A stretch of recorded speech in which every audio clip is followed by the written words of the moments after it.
What's up, everybody? Welcome to Mick Thinks Tiny. My name is Mick. So we've talked about a lot of different regions in the United States when we're talking about tiny house communities. One area we haven't talked about too much is the Midwest. So today we're talking about Kentucky. We're talking about what tiny house communities exist in Kentucky. So this is a great video for those of you who live in Kentucky, who are big fans of the Midwest, or you want to move to the Midwest but you're not sure if it's worth it for tiny house communities. If you're new to the channel, make sure you subscribe and let's jump into it. Let's find out what tiny house community options there are for you in Kentucky.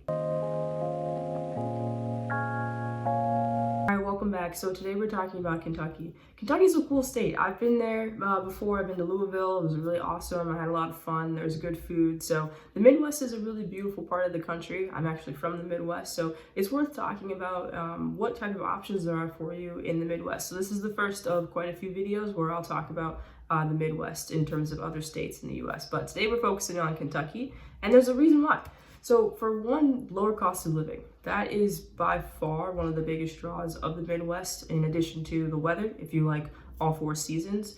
So in Kentucky in particular, we're looking at almost $20,000 below national average when we're talking about median family income. So if you're in Kentucky, you're looking at $62,000 for your median family income compared to $80,000 for the entire US. Of course, you've got Louisville, Kentucky.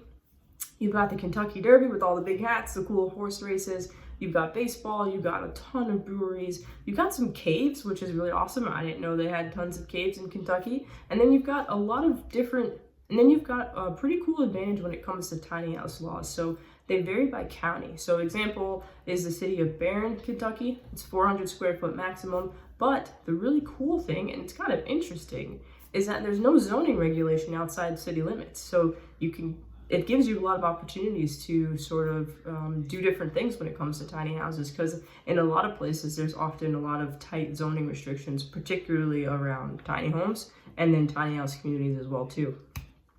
So when we're looking at tiny house communities, again, we're looking at affordability. That's a big one here today in our conversation because we're in an area that's much more affordable compared to when you're looking at both coasts, both the East and the West Coast. You also have amenities in tiny house communities, pickleball courts, dog parks, maybe one day a pool. Location is always a big one. They're generally closer to major airports, and you've definitely got some proximity to like a Walmart so you can go shopping. And then security as well too, because a lot of communities are trying to create this model of more like lock and leave, where you don't have to worry about your home when you're gone. So first up is Southern Comfort Community. Southern Comfort Community, this is what their website looks like. They are sort of advertising themselves as Kentucky's brand new affordable housing community and campground. They're in Horse Cave, Kentucky, which is about 10 minutes outside of Munfordville. So that would be your major city in terms of access to your grocery stores, that sort of thing. They do rentals only, but it's an important model to talk about because I know a lot of you are looking to rent tiny homes. So Southern Comfort's tiny home community gives you a rental option for about $1,100 a month, and it includes utilities. There's a dog park, playground, and a laundromat. And I think that over time we might start to see more tiny house communities offering rental models, at least partial rental models, where some are tiny homes you buy and you move in, you live there, and you rent the land, and some are rentals. I'm not sure if this includes the lot rent as well too, but it would be really cool if it didn't. Next up is Bluegrass Tiny Ridge Community. So this is kind of more of like, it has like a very like sort of like quaint vibe to it, but this is what their website looks like. So it just says that they're located in beautiful central Kentucky. They're adult only, non-smoking, tiny houses on wheels, mini community. So again, it's more like smaller, tight-knit community feel, and they are restricting you to tiny homes on wheels. I don't know if that means you can't bring park models, so you would have to reach out to them. So Bluegrass Tiny Ridge is located in Lancaster, Kentucky. $450 a month is why this one is important for us to talk about. It includes water, sewer, trash, you get a mailbox, storage, and amenities. So they are covering a lot with that $450, and it's definitely one of the lower lot rents that I have seen and that we've talked about here on the channel. You've got a community garden, you can bring your own tiny house, and you can also buy pre-owned models that they have on site. So right now they've got a pre-owned model on site. You can check out that model on their website and learn more information about that. All right, so next up is a little bit unconventional, so we gotta think outside the box here. When we're looking at Kentucky, there actually aren't a lot of tiny house communities. These are the only two that I could find, but I did find that a family went viral not too long ago for creating their own tiny house village. So they bought land and then they built separate tiny houses for each member of their family. So I'm suggesting that the third option, if you're looking into Kentucky, is to create your own tiny house community. This is one thing that we haven't talked about yet on the channel.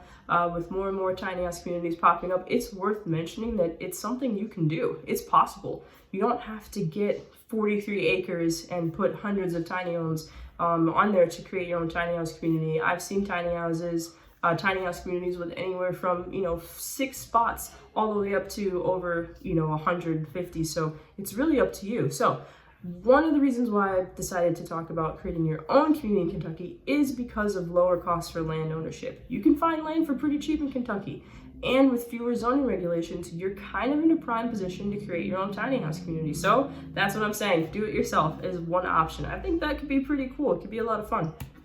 So when we're thinking about all these different options, we still have to think about what's best for you. Maybe you're not the DIY type. Maybe you don't want to buy land and you don't want to be a landlord. That's perfectly fine. You still have the option for Southern Comfort, where you can rent a tiny house for a little bit and try it out. You also have the option for Bluegrass Tiny Ridge in Kentucky, and you can bring your own tiny home or buy one of their models. So you can still buy the home, rent the land, buy the home, buy the land, or you can rent the home. So if we're looking at Kentucky, these are our options. We've got Southern Comfort Community, which is your rental option, Bluegrass Tiny Ridge, which is traditional but smaller, and then our Think Outside the Box option, which is to DIY your own tiny house community. But what do you think? Talking about creating your own tiny house community can be kind of scary, so definitely drop comments. For those of you who are curious about creating your own tiny house community, I'd love to hear from you.